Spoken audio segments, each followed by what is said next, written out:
I'm just beginning a new book that is tentatively called The World is Fast. Because basically the world had to get flat, people had to get connected, and once people started getting connected, it started to get really fast. So the theme of the book is that if we look at the biggest forces shaping the planet today, I would call them the market, Mother Nature, and Moore's Law, all of which are going into an exponential growth phase, not always for the better. So the first argument, Moore's Law, that's the argument that the speed of microchips will double every 24 months.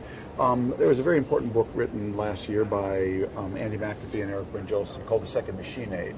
And it basically argued that the first machine age was built on the steam engine, which doubled in power every 70 years.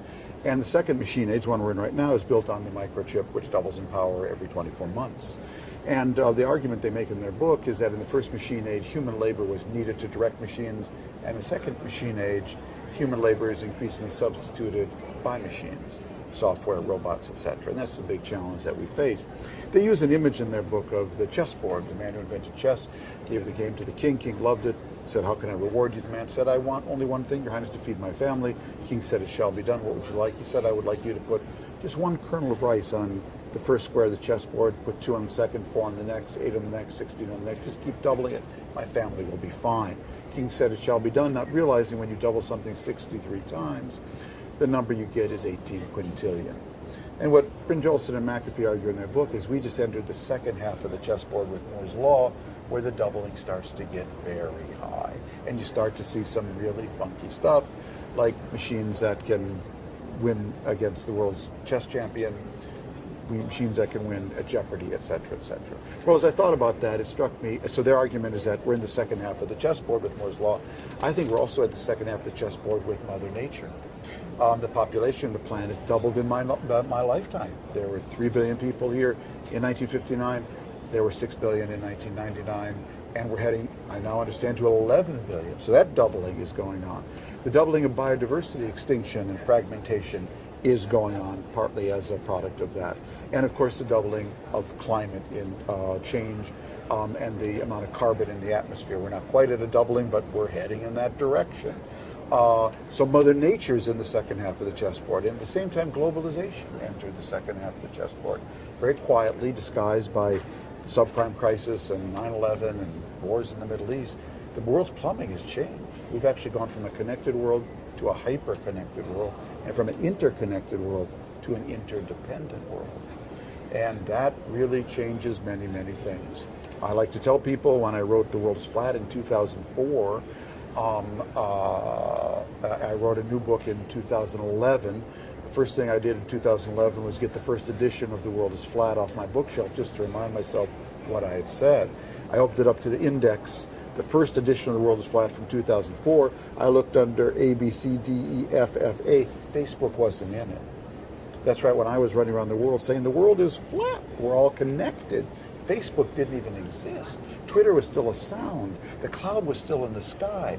4G was a parking place. LinkedIn was a prison. Applications were what you sent to college. Big data was a rap star. Hadoop was a stuffed animal. And Skype was a typographical error. All of that happened basically in a decade. And that has taken the world from connected to hyper-connected and interconnected to interdependent. And at the same time, as I say, you put all these together, the doubling of, in fact, globalization, the doubling of biodiversity loss, population, and climate change, and the doubling of Moore's Law. And you have the 3 biggest forces on the planet really stressing out people and states like never before.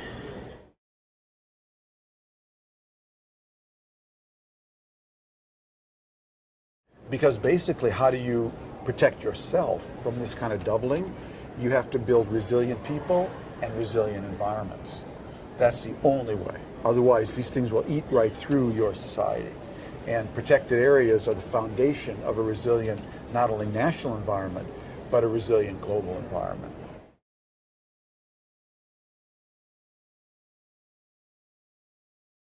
Well, I think the thing that they miss is what I would call scale, connectivity, and time. This is a scale problem. And if you don't have a scale solution, you have a hobby. I like hobbies. I used to build model airplanes. But I wouldn't try to change the climate or face this kind of challenge as a hobby. This needs a scale solution, and that means a systemic solution. That's number one. Number two, we've gone from a time when we thought, oh, let's have our cute little national park and we'll protect that area. Well, we now understand in a world of these kind of stresses, the only way plants and animals can adapt is if there's connectivity between these protected areas. They've got to be connected. Otherwise, when temperatures change, when climates change, animals and plants cannot adapt.